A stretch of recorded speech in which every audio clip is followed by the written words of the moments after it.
Have you ever wondered how items are carried from one location to another, especially over a short distance? In airports, we noticed that some system was hauling our bags and delivering them to the correct location. Yes, in this class, we will learn about conveyor systems. In recent years, the definition of the phrase materials handling has broadened dramatically. Lift trucks, skid platforms, hand-pushed monorails, gravity roller conveyors, and a variety of powered product movers are all included. This lesson will only cover a few types of conveyors that are suitable to automatic control for integration into more or less sophisticated systems. Applications are conveyors transport and/or store parts and goods from manufacturing processes to processing, assembly, testing, and packing, as well as to a warehouse or shipping point.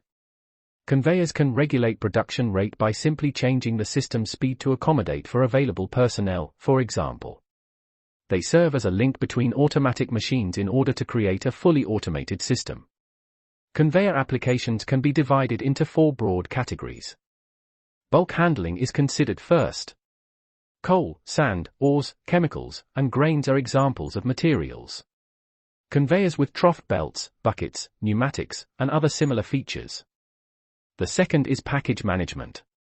Products are packaged in cartons, boxes, tote pans, and other similar containers. Gravity roller and wheel conveyors, flat belt, live roller, pusher bar, slat, chutes, and other similar conveyors are used. Trolley and chain conveyors, which are mostly made of rivetless type chains, are the third type. Trolley, floor pusher, power and free, and other comparable types are included. Special designs for handling items between machining operations, such as reciprocating transfers, turnovers, rollovers, and lifts powered by air or hydraulic cylinders, make up the 4th category. Let's have a look at the design of conveyor automatic controls. There is no such thing as a standard conveyor in general. 1. A thorough understanding and study of the equipment under management.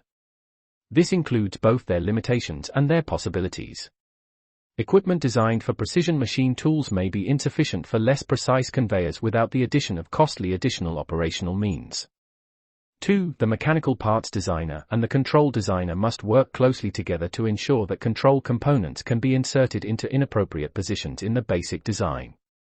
Control requirements usually dictate mechanical design aspects. Too often, the control design is postponed until it is too late, the design mechanism is rigid, and a costly redesign is required to get the machine to work. 3. A comprehensive description of the mechanical sequence of functions necessary leads to the design of controls. Most conveyors are controlled by simple sequence functions such as limit switches, wipers, push buttons, relays, solenoid valves, and motor starters. 4. When many units are coordinated, centralized panels with capabilities for each unit starting, halting, changing speed, and condition signaling may be necessary.